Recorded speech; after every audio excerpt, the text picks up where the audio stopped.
अस्सलाम वालेकुम दोस्तों, हमारी आज की इम्पॉर्टेंट वीडियो का टॉपिक है टोफासिटिनिब।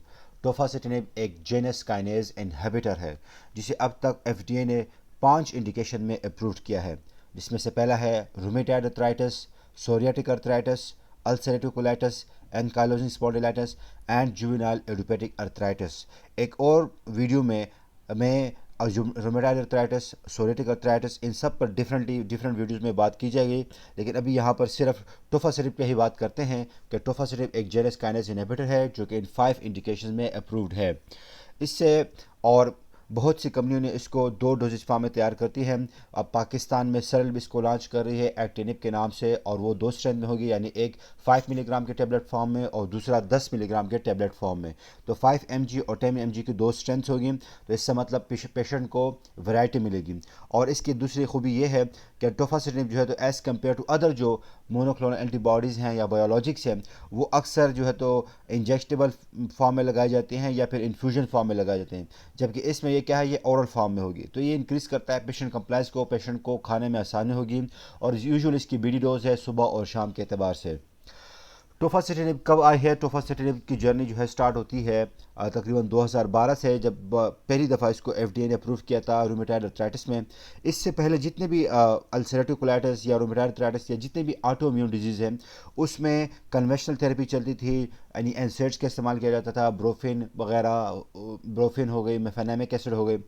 उसके बाद फिर कॉर्टिकोस्टेरॉइड्स आए, कॉर्टिकोस्टेरॉइड इस्तेमाल होते थे जैसे प्रेडनिसोलोन, डेक्सामेथासोन, ये सारे ड्रग्स इस्तेमाल हो रहे हैं अब भी और इससे पहले भी। लेकिन डिमोड्स इस्तेमाल होती थी, जिसमें खासकर मेथोट्रेक्सेड वगैरह हो गया, सल्फासेलेजिन हो गया। लेकिन जब टोफासिटिनिब आया तो इसने जो इलाज करने का पैराडाइम है उसको ही शिफ्ट किया है। अब पेशेंट को हम टारगेटेड थेरेपी देते हैं as compare to previous years, जब पुराने ज़माने में, पहले वक्तों में या आज से कुछ अर्सा पहले जो है कन्वेंशनल थेरेपी की जाती थी, बस सिर्फ सिम्टोमेटिक रिलीफ दिया जाता था पेशेंट को। अब जो है तो वो चेंज हो गया है कि अब हम कोशिश करते हैं कि टारगेट थेरेपी हो। तो इसी में से जो है तो सबसे पहले टोफासिटिनिब आया है, और टोफासिटिनिब ने अब जो है तो, या जितने भी जैकीज़ हैं, इन्होंने जो इलाज करने का पैराडाइम है उसको ही शिफ्ट कर दिया है।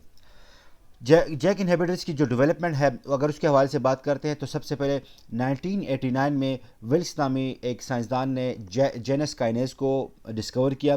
उसके बाद फिर जो है तो इस पर काम शुरू हुआ, तो फिर फाइज़र ने एनआईएच के साथ पार्टनरशिप में इस पर काम किया। फिर आगे जाके सन 2000 में, यानी 2000 में फिर टोफासिटिनिब नामी एक केमिकल का आइडेंटिफाइड हुआ और डेवलप्ड हुआ। फिर आगे जाके इसकी 2004 में स्टडीज़ हुई इन ह्यूमन, और फिर 2006 में जाके प्रूफ ऑफ कॉन्सेप्ट हुआ टोफासिटिनिब की स्टडी का कि यानी हाँ वाकई ये ऑटो इम्यून डिजीज़ को वो कवर करने में काम करता है। फिर इसके बाद जो है तो 2012 में for the first time FDA ने इसको अप्रूव किया था टोफासिटिनिब को रूमेटॉइड अर्थराइटिस के लिए। फिर 5 साल के दौराने के बाद 2017 में अगेन जो है टोफासिटिनिब को सोरियाटिक अर्थराइटिस में अप्रूवल मिली, और साथ ही साथ में इसको यूरोपियन मेडिसिन एजेंसी ने भी यानी यूरोप में भी इसको रूमेटॉइड अर्थराइटिस के लिए अप्रूव कर दिया। और इसी के साथ एक और मालिक्यूल जिसका नाम है बेरिसिटिनिब, ये भी डिस्कवर हुआ और उसको भी जो है तो ईएमए ने रूमेटॉइड अर्थराइटिस में अप्रूव किया। यूँ जेनस एक जैक इनहिबिटर्स की जो है तो स्टोरी स्टार्ट होती है। फिर इसके बाद 2018 में टोफासिटिनिब को अल्सरेटिव कोलाइटिस में अप्रूवल मिलता है, और साथ में बेरिसिटिनिब को एफडीए अप्रूवल देता है रूमेटॉइड अर्थराइटिस में। और टोफासिटिनिब को जो है तो European medicine agency psoriatic arthritis और अल्सरेटिव कोलाइटिस में भी अप्रूवल मिल जाता है इनको। फिर आगे जाके 2019 में ओपाटासिटिनिब सामने आता है जो कि रूमेटॉइड अर्थराइटिस में अप्रूव्ड होता है, और इसको एफडीए और ईएमए दोनों अप्रूव करती है। फिर 2020 में टोफासिटिनिब को जुवेनाइल इडियोपैथिक अर्थराइटिस में अप्रूवल मिलती है, और साथ में बेरिसिटिनिब को जो है तो एडी यानी एनकाइलोजिंग एटोपिक डर्मेटाइटिस में इसको अप्रूवल मिलती है। और फिलगोटिनिब जो है एक और सामने आती है जिसे रूमेटॉइड अर्थराइटिस में अप्रूवल मिलता है। इसके बाद जो है तो फिर 2021 में टोफासिटिनिब को एनकाइलोजिंग स्पॉन्डिलाइटिस में भी अप्रूवल मिलती है एफडीए और साथ साथ ईएमए में। और फिर इसके बाद 2022 में जो है तो अब ओपाटासिटिनिब आया है अल्सरेटिव कोलाइटिस में, और साथ साथ इसको क्रोन्स डिजीज़ में और इसके साथ एनकाइलोजिंग स्पॉन्डिलाइटिस में इस्तेमाल किया जाने का। तो यूँ ये जर्नी है जैक इनहिबिटर्स की कि किस तरह इन्होंने इवॉल्व किया है। तो इसका मतलब कि पता चल रहा है इस डेटा से कि अभी कम ही दौरानिया हुआ है इन ड्रग्स को आए हुए, लेकिन ये मार्केट में छाने लगे हैं, और आने वाले वक्तों में ये और भी ज़्यादा मार्केट को कैप्चर करेंगी और इस्तेमाल होंगी। तो टोफासेटिनिब का जो ताल्लुक है वो नॉन बायोलॉजिकल डीमर्ड से है। डीमर्ड्स क्या होते हैं? ये disease modifying anti rheumatic drugs हैं, यानी ये वो मेडिकेशंस हैं जो कि इस्तेमाल होती हैं रूमेटिक डिजीज़ के इलाज के लिए, और ये कम करती हैं रूमेटिक डिजीज़ के प्रोग्रेशन को। तो ये कम करती है, मॉडिफाई करती है the course of the disease को, और कम करती हैं सिम्टम्स को लाइक इन्फ्लेमेशन को, और रोकती हैं, प्रिवेंट करती हैं डैमेज को, जो भी एरिया है उसके डैमेज को रोकती है। No they aim to slow down और alter the progression of the condition rather than just treating its symptoms. फिर डीमर्ड हमारे पास मैकेनिज्म ऑफ एक्शन के अतबार से कई तरह हैं, कुछ इसके ऑरिजिन के अतबार से भी हैं। तो ये हमारे पास टू टाइप्स के हैं, एक है बायोलॉजिकल डीमर्ड्स है और एक होते हैं नॉन बायोलॉजिकल डीमर्ड्स। इनकी ये जो क्लासिफिकेशन है मेनली ओरिजिन बेस्ड है। बायोलॉजिकल डीमर्ड्स लिविंग ऑर्गेनिज्म में तैयार की जाती है, और नॉन बायोलॉजिकल सिंथेटिकली इंडस्ट्री में तैयार की जाती है, लेबॉर्ट्री मेड होती हैं, या इसको मैन मेड भी कह सकते हैं। तो सिंथेटिक डीमर्ड्स में मेथोट्रेक्सेट, सल्फासेलाजीन और हाइड्रोक्सीक्लोरोक्विन आते हैं, जबकि टारगेटेड सिंथेटिक डीमर्ड्स में जैकी आते हैं, इंक्लूडिंग टोफासेटिनिब एंड फिलगोटिनिब वगैरह वगैरह। बायोलॉजिकल डीमर्ड्स जैसे ऑलरेडी मैंने बताया भी कि लिविंग ऑर्गेनिज्म में तैयार की जाती हैं, और इसकी फिर मेन 4 क्या है टाइप्स हैं, जिसमें से पहला है TNF इनहिबिटर्स, जिसको हम एडालीमुबैब और इथेनरसिप्स कहते हैं। इनका काम ये है कि ये हमारी बॉडी में मौजूद एक प्रोटीन, एक साइटोकाइन जिसका नाम है ट्यूमर नेक्रोसिस फैक्टर, इसको जाके ब्लॉक करती हैं, और ये जो TNF है ये एक की रोल अदा करता है इन्फ्लेमेशन में। यूँ इसको इनहिबिट करने से इन्फ्लेमेशन की रोकथाम की जा सकती है। अनदर इज़ IL-6 इनहिबिटर है, यानी इंटरल्यूकिन 6। ये भी एक साइटोकाइन है, और इसको टारगेट करने से भी जो है तो आपकी बॉडी में इन्फ्लेमेशन को कम किया जा सकता है, क्योंकि ये भी एक प्रो इन्फ्लेमेटरी साइटोकाइन ही है। और इसके लिए जो ड्रग है वो है टोसिलिजुमैब। ओके इसके बाद जो है तो बी सेल इनहिबिटर जो है मेडिसिन हैं, जैसे रिटुजीमैब, टुक्जीमैब के नाम से आती है, सरल इसको तैयार करती है बायोसिमिलर। ये टारगेट करते हैं हमारी बॉडी में मौजूद लिम्फोसाइट्स में से बी सेल्स को। तो बी सेल्स की वजह से होने वाले जो इन्फ्लेमेशन होते हैं, ऑटो इम्यून डिजीज़ हो रही होती हैं, या बी सेल की वजह से अक्सर जो कैंसर हुआ होता है, यानी बी सेल की लिम्फोमा जो हुई है, जैसे नॉन हॉजकिन लिम्फोमा में होता है, तो इनके इलाज के लिए इन बी सेल इनहिबिटर को इस्तेमाल करते हैं, जिसमें से मेन एग्जाम्पल हमारे पास है रिटुजीमैब।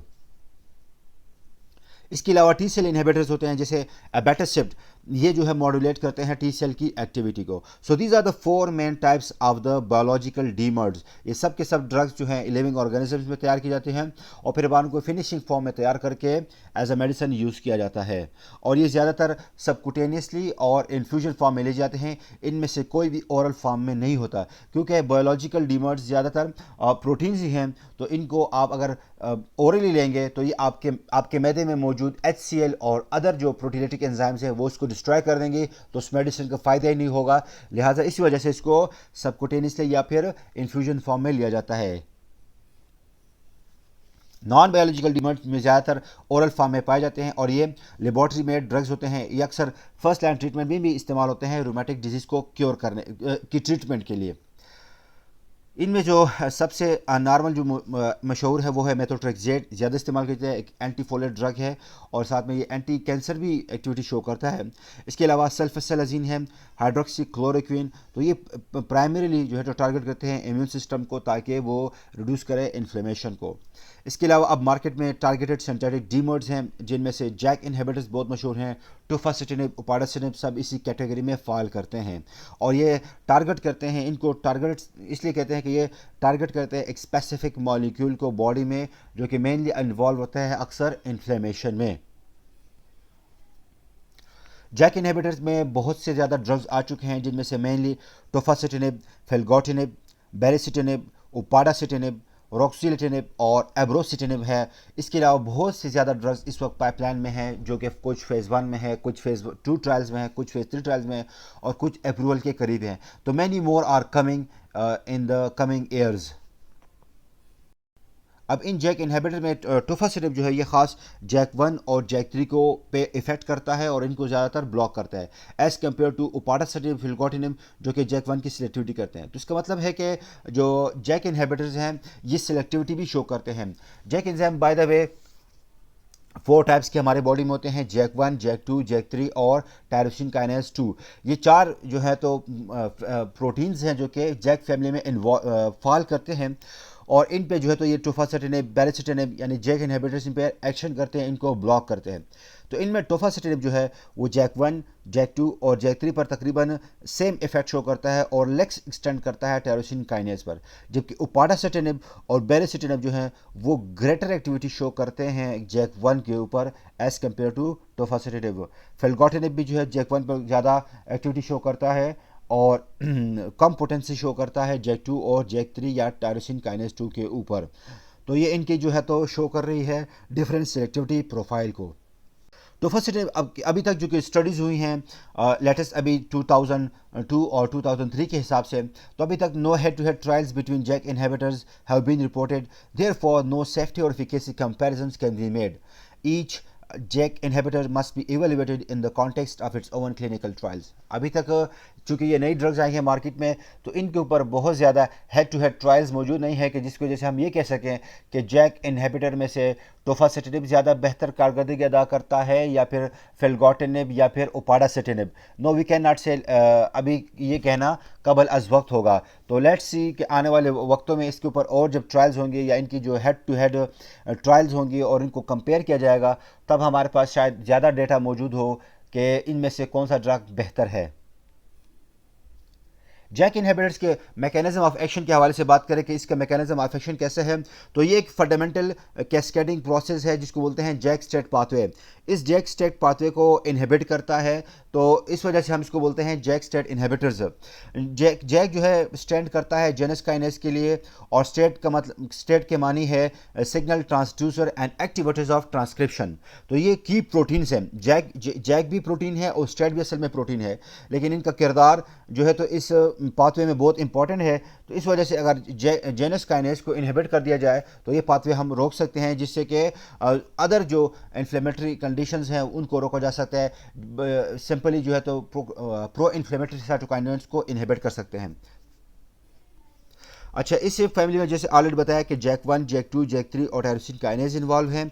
तो ये जब आपस में मिलते हैं जैक 1 और जैक 3, तो ये एक तरह का प्रोसेस यानी एक तरह की एक्टिविटी शो करते हैं। जब जैक 1 और जैक 2 मिलता है तो ये दूसरी तरफ की एक्टिविटी शो करते हैं। तो यानी ये अपने आपस में जब मिलते हैं तो इनकी जो कम्युनिकेशन है वो कुछ अलग तरह से होती है। और ये सारा प्रोसेस जो है इंट्रा सेल्यूलरली होता है, यानी सेल के अंदर होता है। ये ब्लड के अंदर या एक्स्ट्रा सेल्यूलर प्रोसेस नहीं है, ये विद इन द सेल का प्रोसेस है। इनका जो नाम रखा गया है जेनस काइनेज, उसकी दो वजूहत है। एक तो ये कहा जाता है जस्ट अनदर काइनेज, लेकिन दूसरा इसके लिए रखा है कि एक रोमन गॉड था जेनस, जो कि टू फेसेस था अपोजिट डायरेक्शन में, एक ख्याली खुदा उनका बनाया हुआ है। तो वो इस लिहाज से वो करते हैं कि ये चूँकि ये मल्टीपल सिग्नलिंग पाथवेज को में इन्वॉल्व होता है और ये वाइडली डिस्ट्रीब्यूट होता है सेल्स में, इम्यून रिस्पांस में भी हिस्सा किरदार अदा करता है, इसके अलावा सेल ग्रोथ में भी और डिफ्रेंशिएशन में भी। तो दैट्स वाई इनका नाम जेनस काइनेस रखा गया है। ठीक है। अच्छा, इसमें से फिर जेनस काइनेस का अपनी एक्टिविटी शो करता है। जेनस काइनेस 2 जो है वो ज़्यादातर सिग्नलिंग में इन्वॉल्व है, सिग्नल पाथवे में जो इन्वॉल्व है, तो उसमें वो एरिथ्रोपोएटिन और थ्रोम्बोपोएटिन रिसेप्टर्स को इंड्यूस करता है और इससे इंड्यूस होता है रेड ब्लड सेल्स और प्लेटलेट्स की प्रोडक्शन को। जेनस काइनेस 3 जो है वो प्राइमरीली इम्यून सेल में और पाया जाता है और ये भी एक क्रिटिकल रोल अदा करता है सिग्नलिंग पाथवे में, और ये प्रोमोट करता है इम्यून फंक्शन को। इस तरह टायरोसिन काइनेज, चूँकि इसका नाम जेनस की तरह कन्वेंशनल तो नहीं है, बिल्कुल इस रूल्स को फॉलो तो नहीं करता, लेकिन ताहम फिर भी ये इसी कैटेगरी में फॉल करता है। मुख्तलिफ़ किस्म के हमारी बॉडी में मौजूद साइटोकाइंस जो हैं वो इन रिसेप्टर्स के साथ बाइंड करते हैं और जैक स्टेट पाथवे जो है तो इंड्यूस होता है। तो हमारी बॉडी में तकरीबन 50 किस्म के साइटोकाइंस हैं जो कि जैक स्टेट पाथवे को इंड्यूस करते हैं। उनमें से इंटरल्यूकिन 2 है, 4 है, 7 है, 9 है, 13, 15 हो गया। इसके अलावा एरिथ्रोपोइटिन्स भी हैं, लेप्टिन, प्रोलैक्टिन भी इवन जो है तो ये सारे इंटरफिरॉन, ये सब के सब जो है तो इस जैक स्टेट पाथवे को इंड्यूस करते हैं और इसकी सिग्नलिंग को इंड्यूस करने में इन्वॉल्व हैं। नॉर्मली क्या होता है कि जैक स्टेट पाथवे में ये होता है कि एक साइटोकाइन आता है, वो रिसेप्टर के साथ बाइंड होता है, रिसेप्टर में कन्फर्मेशनल चेंजेस होती हैं। उसके बाद जो है तो जेनस काइनेज एंजाइम की फास्फोराइलेशन होती है। जब जेनस काइनेज की फास्फोराइलेशन होती है तो इंट्रासेल्युलरली प्रोसेस चल होता है, तो ये अट्रैक्ट करते हैं स्टेट प्रोटीन्स को। जब स्टेट प्रोटीन आता है तो वहाँ पर उसकी डॉकिंग होती है, उसकी भी फास्फोराइलेशन हो जाती है। बाय द वे, फास्फोराइलेशन का मतलब है addition of the phosphate group. एक ATP से जो है तो फास्फेट ग्रुप लग जाता है इनके साथ और ये फास्फोरिलेट हो जाते हैं। फिर इसके बाद जो है तो ये स्ट्रेट प्रोटीन्स जो हैं ये आपस में डाइमर्स बना लेते हैं। तो डाइमर, इस प्रोसेस का नाम होता है डाइमराइजेशन। और ये प्रोसेस डाइमराइजेशन जो है इसमें या तो कोवेलेंट बॉन्ड या आयनिक बॉन्ड के ज़रिए से ये आपस में पेयर अप हो जाते हैं और इसके बाद फिर ये जोड़ा जो है, ये पेयर जो है ट्रांसलोकेट करता है न्यूक्लियस की जानिब, और न्यूक्लियस में फिर जाने के बाद ये जाकर फिर जो जीन्स होते हैं वहाँ उनके साथ बाइंड होते हैं और वहाँ जीन्स की जो है तो कॉपी बनती है, जिसको बोलते हैं जीन्स ट्रांसक्रिप्शन होती है यहाँ पर, जिसमें से डीएनए से आरएनए बनता है। ओके, आरएनए बनने के बाद फिर ये आता है राइबोसोम्स की तरफ और वहाँ पर इसकी दोबारा जीन एक्सप्रेशन होती है और वहाँ से प्रोटीन सिंथेसिस होती है। चूँकि राइबोसोम्स एक प्रोटीन सिंथेसिस फैक्ट्री है तो वहाँ पर प्रोटीन सिंथेसिस बनती है आरएनए के ज़रिए से। तो आरएनए वहाँ पर फिर जब जी कोड होता है तो वहाँ पर अमाइनो एसिड सीक्वेंस बनते हैं आपस में और ये हमारे पास एक नया प्रोटीन बनकर आता है जो कि अक्सर साइटोकाइन ही की शक्ल में होता है और वो प्रो इन्फ्लेमेटरी पाथवे में इन्वॉल्व होता है। फिर इसके बाद ये सेल से निकलते हैं और सेल के बाद निकलने के बाद फिर दोबारा इसी सेल के रिसेप्टर के साथ या और नियर बाय सेल के रिसेप्टर के साथ बाइंड करते हैं और यूँ एक पाथवे जो है तो शुरू हो जाता है। और क्रॉनिक इन्फ्लेमेशन में जो है तो ये एक क्रॉनिक साइकिल की सूरत इख्तियार कर जाता है। बार बार ये साइकिल रिपीट होता है। एज ए रिजल्ट वहाँ पर एक इन्फ्लेमेशन के असरात होते हैं और इन्फ्लेमेशन चूँकि लॉन्ग दौरान तक होता है तो वहाँ पर क्रॉनिक इन्फ्लेमेशन काज हो जाती है। अब इसको ब्लॉक करने के लिए, इस जैक स्ट्रेट पाथवे को ब्लॉक करने के लिए हम जैक इनहिबिटर का इस्तेमाल करते हैं। तो जो टोफासेटिनिब हो गई या फिल्गोटिनिब ये इंट्रासेल्युलर आते हैं और आकर जेनस काइनेज एंजाइम के साथ बाइंड होते हैं और इस तरह से ये पूरा जो सिग्नलिंग कैस्केड है, पाथवे है, ये पूरा का पूरा ब्लॉक हो जाता है। स्टेट की जो है तो फास्फोरिलेशन नहीं होती है, स्टेट फिर आगे जो है तो ट्रांसलोकेट नहीं होता, no translocation of dimerise state, फिर no expression of gene pro inflammatory genes. तो इस तरह ये पाथवे रुक जाता है और इस तरह से हम इस इन्फ्लेमेटरी कंडीशन को रोक सकते हैं। तो ये था इसके मैकेनिज्म ऑफ एक्शन के हवाले से। इसी तरह इसके जो इंडिकेशंस है ऑलरेडी डिस्क्राइब हो चुके हैं। 5 इंडिकेशंस हैं, आप इसको फिंगर टिप्स पे भी आ सकते हैं। इंडेक्स फिंगर से आपको याद रहेगा कि ये रूमेटॉइड अर्थराइटिस में इस्तेमाल होता है क्योंकि ये 2012 में इसी इंडिकेशन में भी अप्रूव हुआ था। तो इंडेक्स फिंगर शो कर रही है कि ये रूमेटॉइड अर्थराइटिस में इस्तेमाल होता है। जो मिडिल फिंगर है वो शो करती है कि ये इस्तेमाल होता है एनकाइलोजिंग स्पॉन्डिलाइटिस में। चूँकि मिडिल फिंगर को कंपेयर किया जा सकता है या रिजेंबलेंस शो की जा सकती है ये वर्टिब्रल कॉलम के साथ, रीढ़ की हड्डी जो कि एक्सियल स्केलेटल सिस्टम का हिस्सा है। तो इसमें इसको तरफ ये इंडिकेट कर रहा है, इशारा कर रहा है कि ये इस इंडिकेशन में इस्तेमाल होती है। हमारी जो रिंग फिंगर है ये आपको बता रही है कि ये सोरियाटिक अर्थराइटिस में इस्तेमाल होता है। और आपकी जो छोटी फिंगर है ये इंडिकेट करती है कि ये जुवेनाइल इडियोपैथिक अर्थराइटिस में इस्तेमाल होता है। और आपकी जो थंब है ये चूँकि बिल्कुल डिफरेंट है तो ये डिफरेंट शो कर रहा है कि यानी ये स्केलेटल सिस्टम की जो अर्थराइटिस है इनके अलावा आपकी अल्सरेटिव कोलाइटिस में भी इस्तेमाल होती है। तो this shows the 5 indications of this drug। टोफासेटिनिब को जो है तो सबसे पहले रूमेटॉइड अर्थराइटिस में 2012 में अप्रूवल मिली और इसको आप कॉम्बिनेशन में इस्तेमाल कर सकते हैं मेथोट्रेक्सेट के साथ।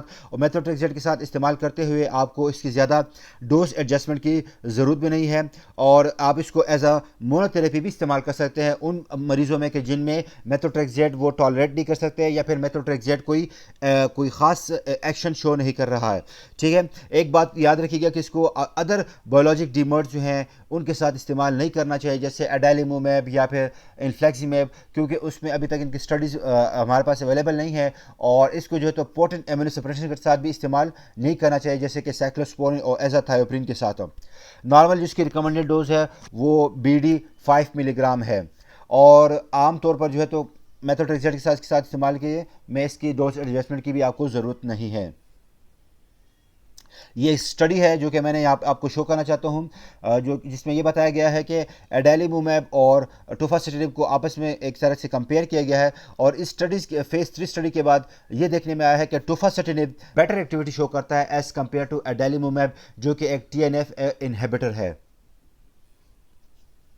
एक अनदर स्टडी है जो कि शो करती है कि टोफासेटिनिब को जब रूमेटॉइड अर्थराइटिस के पेशेंट में 24 मंथ्स तक इस्तेमाल किया गया है तो उसकी जो बुलेट पॉइंट्स है वो ये हैं कि इसकी जो efficacy and safety of tofacitinib in RA patient with inadequate response to methotrexate था। और इसने जो है तो एक इनहिबिट किया है structural progression of the disease को और पेशेंट को जो है तो बेटर बनाया है, उसकी क्वालिटी ऑफ लाइफ को इम्प्रूव किया है 6 मंथ के ट्रीटमेंट के साथ। और इस इलाज के दौरान अनफॉर्चुनेटली एक दो पेशेंट जो है वो फौत भी हुए हैं, और उनकी जो मौत का जो कारण था वो था कार्डियोवैस्कुलर इवेंट या निमोनिया। तो प्राइमरीली जो उनकी जो डेथ हुई थी वो इन इवेंट्स की वजह से हुई थी। और इसके अलावा जो है तो ये कंसिस्टेंट सेफ्टी प्रोफाइल शो करता है 24 मंथ तक। इसका दूसरा इस्तेमाल जो है सोरियाटिक अर्थराइटिस में है। सोरियाटिक अर्थराइटिस क्या चीज़ है कि ये एक ऑटो इम्यून डिजीज़ है स्किन एंड जॉइंट्स की। तो आप टोफासेटिनिब को जो है तो रूमेटॉइड अर्थराइटिस में भी इस्तेमाल कर सकते हैं, और इसमें इसने काफ़ी बेहतर रिजल्ट शो किए हैं। इसमें जो इसकी जो नॉर्मल डोज है वो 5 मिलीग्राम या 10 मिलीग्राम ट्वाइस डेली के हिसाब से इस्तेमाल कर सकते हैं, ठीक है। और इसकी जो सेफ्टी प्रोफाइल है वो भी बताई गई है, वो भी सेम ही है जैसे इसने रूमेटॉइड अर्थराइटिस पेशेंट में सेफ्टी प्रोफाइल शो की है, इसी तरह इसने सोरियाटिक अर्थराइटिस के पेशेंट में भी सेफ्टी प्रोफाइल शो की है।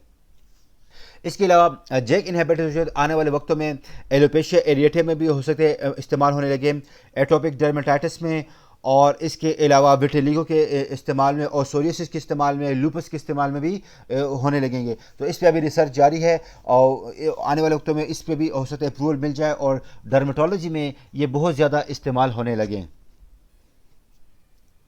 अभी भी स्टडी जारी है कि जिसमें बताया गया है कि टोफासेटिनिब जो है विटिलिगो में इस्तेमाल हो रहा है, तो हो सकता है आने वाले वक्तों में इसका इस्तेमाल विटिलिगो में भी होने लगे। विटिलिगो जो है एक डिजीज़ है जिसमें आपकी बॉडी में पिगमेंट्स जो हैं वो कम होने लगते हैं, या बिल्कुल आपकी स्किन जो है तो कलर लूज़ करने लगती है, और आपकी स्किन जो है वो लाइटर नज़र आती है as compare to natural tone के मुकाबले में। आने वाले वक्तों में टोफासेटिनिब जो है उसको टॉपिकली भी इस्तेमाल किया जा सकता है एटोपिक डर्मेटाइटिस में, और इसके अलावा ओरली भी इसको ज़्यादा इस्तेमाल होगा सोरियाटिक अर्थराइटिस में, और बहुत ज़्यादा बेटर रिजल्ट शो कर रहा है इन इंडिकेशंस में। अल्सरेटिव कोलाइटिस में भी इसका इस्तेमाल है, ऑटो इम्यून डिजीज़ है ये भी, जो कि इन्फ्लेमेटरी बाउल डिजीज़ का ही एक टाइप है, और 2018 में इसको अप्रूवल मिली थी, और ये मॉडरेटली जो सीवियरली किस्म के अल्सरेटिव कोलाइटिस में इस्तेमाल होता है, और ये बेटर रिजल्ट शो कर रहा है as compare to TNF in blockers के, जो कि इसमें इतने इनएडिक्वेट रिस्पॉन्स शो किया है, या वो इनटॉलरेंट है इस इंडिकेशन में। इसमें जो इसकी नॉर्मल रिकमेंडेड डोज है, इनिशियल डोज पहले 8 हफ्ते यानी तकरीबन 2 माह तक मरीज़ 10 मिलीग्राम ट्वाइस डेली खाएगा, फिर अगले 8 वीक्स तक जो है 5 मिलीग्राम या 10 मिलीग्राम ट्वाइस डेली पे चलेगा। यू टोटल 16 मंथ्स तक इसकी थेरेपी चलेगी, और ये डिपेंड करेगा थेरेप्यूटिक रिस्पांस पर कि अगले 8 वीक्स के बाद जो और 8 वीक्स हैं उसमें पेशेंट्स को 8 मिलीग्राम बीडी देनी चाहिए या 10 मिलीग्राम बीडी देनी चाहिए। That depend on the therapeutic response. Another thing ये है कि अगर 16 वीक्स तक अगर टोफासेटिनिब जो है अपना थेरेप्यूटिक रिस्पॉन्स शो नहीं करती है अल्सरेटिव कोलाइटिस के पेशेंट में, तो इस ड्रग को डिसकंटिन्यू कर देना चाहिए। ओके, टोफासेटिनिब के इस्तेमाल से जो है तो बाज़ पेशेंट्स में अगर उनको रिकमेंडेड नहीं है, अगर उनमें वेनस थ्रोम्बो एम्बोलिज्म का मसला है, या उनमें जो है तो मेजर एडवर्स कार्डियोवैस्कुलर इवेंट्स की प्रॉब्लम्स हैं, या उनमें मैलिग्नेंसी रिस्क फैक्टर पाए जाते हैं, तो ऐसे पेशेंट में इसका इस्तेमाल करना रिकमेंडेड नहीं है। टोफासेटिनिब का इस्तेमाल जो है रूमेटॉइड जुवेनाइल रूमेटॉइड अर्थराइटिस या जुवेनाइल एडियोपैथिक अर्थराइटिस में भी किया जा सकता है, और इसमें जो इसकी पेशेंट को जो डोज दी जाएगी, एक बच्चे को डोज दी जाएगी, वो डिपेंड करेगी उसकी बॉडी वेट के ऊपर। अगर बॉडी वेट उसकी 10 से 20 kg के दरमियान है तो उसकी डोज है वो है 3.2 मिलीग्राम, और जिसको आप 3.2 ml औरल सोल्यूशन में बीडी के हिसाब से देंगे। अगर 20 से 40 किलोग्राम का बेबी है तो उसमें 4 मिलीग्राम 4 ml सोल्यूशन में आप तैयार करेंगे 4 मिलीग्राम, और उसको बीडी के हिसाब से देंगे। और अगर वो 40 kg से अपर का बच्चा है तो फिर उसमें नॉर्मल डोज है 5 mg है। ओके, टोफासेटिनिब का इस्तेमाल आप एनकाइलोजिंग स्पॉन्डिलाइटिस में भी कर सकते हैं, और इसका जो मेथड ऑफ एडमिनिस्ट्रेशन है वो ये है कि आप इसको विद और विदाउट फूड ले सकते हैं। यह इस बात इसमें अच्छी है कि आप इसको भरे पेट या खाली पेट भी ले सकते हैं, और इसके अलावा आप इसको जो है तो अगर डिफ़िकल्टी है स्वालो में तो emedicines.org.uk के मुताबिक आप इसको इस टेबलेट को क्रश करके पानी के साथ भी ले सकते हैं। अच्छा, डोज एडजस्टमेंट की ज़रूरत पड़ती है हेपेटिक एम्पेयरमेंट और रेनल एम्पेयरमेंट के पेशेंट में। तो हेपेटिक एम्पेयरमेंट के पेशेंट में आप जो टेस्ट करेंगे, जो स्कोरिंग टेस्ट है वो है चाइल्ड पग। तो चाइल्ड पग ए स्कोरिंग आता है तो इसका मतलब है कि ये माइल्ड लेवल के रेनल हेपेटिक एम्पेयरमेंट है, तो इसमें आपको डोज एडजस्टमेंट की ज़रूरत नहीं है टोफासेटिनिब की। और अगर मॉडरेट है तो आपको फिर डोज कम कर दीजिए। अगर वो 5 मिलीग्राम बीडी ले रहा था तो आप 5 मिलीग्राम ओडी कर दें। और अगर वो सीवियर है तो ऐसी सूरत हाल में इसका इस्तेमाल करना ठीक नहीं है। चाइल्ड पक्स जो है, दो साइंसदानों ने इसको बनाया था। एक पहले था चाइल्ड, डॉक्टर चाइल्ड, फिर उसके बाद एक दूसरे डॉक्टर आए थे, डॉक्टर पह। उसने इस स्कोरिंग सिस्टम को और ज़्यादा इंप्रूव किया। इसमें असल में 5 फैक्टर्स को देखा जाता है। एसाइड्स यानी पानी में, पेट में जो पानी जमा हो जाता है उसको बोलते हैं एसाइड, और ये एक साइन है एडवांस लिवर डिजीज़ के हवाले से बताता है ये। इसके अलावा बिलिरुबिन के लेवल से आपको पता चलता है। बिलिरुबिन एक प्रोटीन है जिसे लिवर तैयार करती है, और इसकी लो लेवल इंडिकेट करेगा कि लेवल सही तरह से फंक्शन अदा नहीं कर रहा। ठीक है। इसके अलावा जो है तो प्रोथ्रोम्बिन टाइम्स है, इट शोज़ कि how long it takes for blood to clot. तो अगर प्रोलॉन्ग्ड पीटी होगा तो इसका मतलब है कि आपका लिवर सही तरह से फंक्शन अदा नहीं कर रहा। और इसके अलावा इंसेफेलोपैथी है, इससे भी पता चलता है कि आपका स्कोरिंग, ये सारे जो है तो स्कोरिंग आपको बताएंगे कि आपका लिवर जो है वो किस स्टेज पर है, माइल्ड है या मॉडरेट या सीवियर स्टेज पर है। तो उस हिसाब से आप फिर इसका क्या कर सकते हैं, आप इसकी डोज एडजस्टमेंट कर सकते हैं। अच्छा, रीनल एम्पेयरमेंट के लिए जो मेन जो टेस्ट किया जाता है वो क्रेटिनिन क्लियरेंस है। क्रेटिनिन क्लियरेंस एक ऐसा टेस्ट है जो कि हमें बताता है किडनी के हेल्थ के हवाले से। तो अगर आपकी क्रेटिनिन क्लियरेंस जो है 80 ml पर मिनट से ज़्यादा है तो मतलब आपकी जो किडनी है वो तकरीबन हेल्थी है। लेकिन अगर वो 50 से 80 मिलीलीटर पर मिनट के हिसाब से बता रहा है तो आपके रीनल एम्पेयरमेंट माइल्ड लेवल का है, और ऐसी सूरत हाल में आपको टोफासेटिन की डोज एडजस्ट की ज़रूरत नहीं है। और अगर आपका जो क्रेटिनिन क्लियरेंस है वो 30 से 50 ml के पर मिलीलीटर के हिसाब से आ रहा है, 30 to 49, तो आप मतलब कि आपको जो है तो मॉडरेट किस्म की रीनल एम्पेयरमेंट है। यहाँ पर भी आपको टोफासेटिन की डोज एडजस्टमेंट की ज़्यादा ज़रूरत नहीं है। और अगर सीवियर किस्म का है then you need to reduce the dose और you can discontinue the drug in that conditions. और इसके स्टडी से ये पता चला है कि जो रीनल इम्पेयरमेंट के पेशेंट से ये होगा कि आपके बॉडी में जो area under the curve of the drug होगा वो सिग्निफिकेंटली इंक्रीज होगा। जो जब area under the curve increase होगा तो ये इंडिकेट करता है कि आपको डोज एडजस्टमेंट की ज़रूरत है इस रीनल इम्पेयरमेंट के पेशेंट में। अच्छा, इस टोफासेटिन की जो है तो कॉन्ट्राइंडिकेशन की बात करते हैं। तो टोफासेटिन चूँकि ये इंटरफेयर करता है आपके इम्यून सिस्टम के साथ, जैक-स्टेट पाथवे को आप रोक रहे हैं, आपकी बॉडी में प्रो इन्फ्लेमेटरी साइटोकाइंस डिस्टर्ब हो रहे हैं, तो हो सकता है कि इससे क्या होता है कि जो चांसेस ऑफ इन्फेक्शन हैं, रिस्क ऑफ इन्फेक्शन है वो बढ़ जाता है। तो ज़्यादातर जो है तो ट्यूबरकुलोसिस जो है तो इसकी वजह से हो सकता है। तो ऐसे पेशेंट जो टीबी में मुब्तला हों या फिर जो है हर्पीस ज़ोस्टर में मुब्तला हों, ऐसे लोगों में इसका इस्तेमाल करना कॉन्ट्रा इंडिकेटेड है। टीबी जो है तो क्योरेबल डिजीज़ है, इसका इलाज मुमकिन है। हर्पीस ज़ोस्टर का भी इलाज किया जा सकता है। तो पहले ऐसे अमराज का इलाज किया जाए, उसके बाद जो है तो फिर आप टोफासेटिन की तरफ आते हैं तो पेशेंट को लेकर आ सकते हैं। इसके अलावा न्यूट्रोपीनिया के पेशेंट जिनमें ऑलरेडी जो है तो न्यूट्रोफिल्स की कमी है या लिम्फोपीनिया, अदर लिम्फोसाइट्स की कमी है, तो ऐसे लोगों में टोफासेटिन का इस्तेमाल करना सही नहीं है, क्योंकि ये जो है तो और भी इन्फेक्शन के चांसेस को बढ़ा सकता है। जिन पेशेंट को इम्यूनाइजेशन हो वो भी इसका इस्तेमाल ना करें, इनमें भी कंट्राइंडिकेटेड है। इनका इस्तेमाल जो है तो कॉन्किमिटेंट पोटेंट इम्यूनोसप्रेशन या अदर बायोलॉजिक डीमर्स के साथ इसका इस्तेमाल करना कॉन्ट्राइंडिकेटेड है। प्रेगनेंसी में इसका इस्तेमाल करना ठीक नहीं है। लैक्टेटिंग मदर्स में भी इसका इस्तेमाल सही नहीं है, और ना ही इस पर ज़्यादा डेटा अवेलेबल है।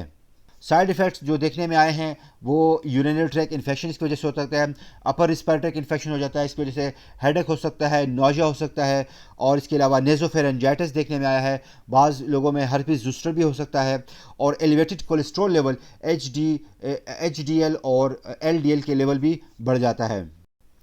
FDA ने 2021 में इसके हवाले से एक रिव्यू किया है और क्लिनिकल ट्रायल्स के बाद, और उन्होंने एक सेफ्टी जो है तो कम्युनिकेशन की है।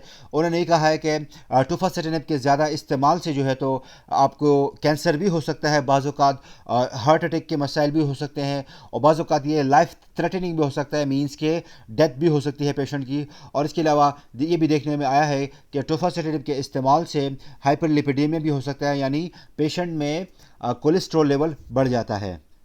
इसके इस्तेमाल जब रूमेटॉइड अर्थराइटिस या सोरियाटिक अर्थराइटिस के पेशेंट में किया गया है तो वहाँ पर जो नॉर्मल एडवर्स इफेक्ट देखने में आया है वो है RTI यानी अपर रिस्पिरेटरी इन्फेक्शन, नेज़ोफेरेंजाइटिस, डायरिया और हेडेक। जबकि अल्सरेटिव कोलाइटिस के पेशेंट में जब इसका इस्तेमाल किया गया तो उनमें जो है तो वही अपर रिस्पिरेटरी इन्फेक्शन और डायरिया, रैशेज, हर्पिस ज़ुस्टर और इसके अलावा एलिवेटेड कोलेस्ट्रॉल लेवल देखने में आया है। फार्माकोकाइनेटिक्स प्रोफाइल के हवाले से अगर इस ड्रग की बात करें टोफासिटिनिब की, तो इसका जो हाफ लाइफ है वो तकरीबन 3 घंटे है। ये वेल एब्जॉर्ब हो जाता है और इसकी बायो अवेलेबिलिटी 47% है और इसका जो स्टेडी स्टेट कंसनट्रेशन है वो तकरीबन 24 to 48 आवर्स में अचीव हो जाता है with negligible accumulation after twice daily administration. इसकी बॉडी में जो एक्यूमुलेशन है वो तकरीबन नेग्लिजिबल लेवल तक है, इतनी ज़्यादा नहीं होती। बायो ट्रांसफॉर्मेशन की अगर बात करें इसकी, तो 70% जो हेपेटिक मेटाबॉलिज्म होती है और इसकी फिर क्लियरेंस जो है तो इस वजह से होती है और 30% जो है तो वो renal excretion of the parent drug होती है। और इसका जो इस ड्रग को जो मेटाबोलाइज करने वाले एंजाइम है वो CYP3A4 और माइनर कंट्रीब्यूशन अदा करता है CYP2C19। तो ये दो एंजाइम्स हैं जो कि इसकी मेटाबॉलिज्म में इन्वॉल्व हैं। तो ऐसे ड्रग्स जो CYP3A को इंड्यूसर हो या इसको इनहिबिटर करने वाले हो, वो इसके साथ थोड़ा बहुत ड्रग इंटरेक्शन काज कर सकते हैं। जैसे स्ट्रॉन्ग इनहिबिटर है CYP3A4 का कीटोकोनाजोल, तो इसका इस्तेमाल करते वक्त थोड़ा ध्यान रखना चाहिए। इसके अलावा स्ट्रॉन्ग CYP3A4 जो है इंड्यूसर्स में रिफम्पिन है जो कि टीबी में इस्तेमाल होती है ज़्यादातर। इम्यूनोसप्रेसिव ड्रग्स जो हैं एजाथायोप्रिन या साइक्लोस्पोरिन, इसको भी देखना चाहिए। और इम्यूनोसप्रेशन के इस्तेमाल या बायोलॉजिक डिमर्ज के इस्तेमाल इसके साथ नहीं करना चाहिए क्योंकि इसमें ज़्यादातर हमारे पास अभी तक स्टडीज़ मौजूद नहीं हैं। टोफासिटिनिब खुद जो है इसमें ये कमाल है कि इसकी जो टोफासिटिनिब फार्माकोकाइनेटिक कंपैटिबिलिटी वो इस लिहाज से बेहतर है कि ना तो ये इनहिबिट करता है सिर्फ 450 एंजाइम्स को और ना ही इसको इंड्यूस करता है। तो इस वजह से इसका जो अदर ड्रग के साथ इंट्रैक्शन है वो बहुत कम है। ये खुद जो है तो ना इंड्यूसर है और ना ही इनहिबिटर है। यूनिक करेक्टरिस्टिक्स ऑफ टोफासिटिनिब ये है कि ये ओरल टेबलेट फॉर्म में है, इन्फ्यूजन या इंजेक्शन फॉर्म में नहीं है। तो ये एलिमिनेट करता है नीड फॉर इंजेक्शन या इन्फ्यूजन को। इजी टू यूज़ है, इंक्रीज करता है पेशेंट कंप्लायंस को। एक स्मॉल मॉलिक्यूल है as compare to monoclonal antibodies के, जो कि अक्सर इम्यूनोजेनिसिटी विकास करते हैं और ये एक्ट करता है इंटरसेल्युलरली, नॉट इम्यूनोजेनिक है। और ये टारगेटेड अप्रोच करता है टू ट्रीटमेंट को, यानी ये जेक स्टेट पाथवे को रोकता है जो कि की ड्राइवर है इन्फ्लेमेटरी सिग्नलिंग पाथवे में। क्विक ऑनसेट है, तकरीबन आधे घंटे में इसके रैपिड ऑनसेट ऑफ एक्शन शुरू हो जाता है। वर्सिटिलिटी भी है, यानी मुख्तलिफ किस्म के इंडिकेशन में इस्तेमाल होता है। आप इसको रूमेटॉइड अर्थराइटिस में इस्तेमाल कर सकते हैं, सोरियाटिक अर्थराइटिस में, अल्सरेटिव कोलाइटिस में, जूनियल इडियोपैथिक रूमेटॉइड अर्थराइटिस में। सो इट शो वर्सिटिलिटी और आप इसकी जो डोज एडजस्टमेंट है वो भी कस्टमाइजेबल है। ओके, पाकिस्तान में जो अगर देखा जाए तो अगर जो कंपटीटर्स हैं आपस में जो कम्पीट कर रहे हैं उनमें से तोहफा जैक है जो हिरानिज़ोल तैयार कर रहे हैं। इस वक्त इसकी प्राइस जो है 3650 रुपये है। 10 टैबलेट्स एक पैक में मौजूद होती है और पर टैबलेट जो है तो 365 रुपये की बनती है। टोफासनेट जो है मैक्टर बना रही है जिसकी प्राइस 4000 रुपये है और 400 रुपये पर टैबलेट बनती है। जैक जेन्स एटको फार्मा तैयार कर रही है जो कि 4500 रुपये में है और पर टैबलेट 450 रुपये की प्राइस बनती है। इस तरह जेलजान्स जो है रिसर्च प्रोडक्ट है, असल में फाइज़र की, वो इसको तैयार कर रही है और अभी सरल जो है एक्टिनिब के नाम से इसको मार्केट में चला रही है। Thank you so much for watching this video. अगर कोई आपको कोई क्वेश्चन हो तो आप मुझसे कमेंट्स में पूछ सकते हैं। I will answer that question. And once again thank you so much for your time.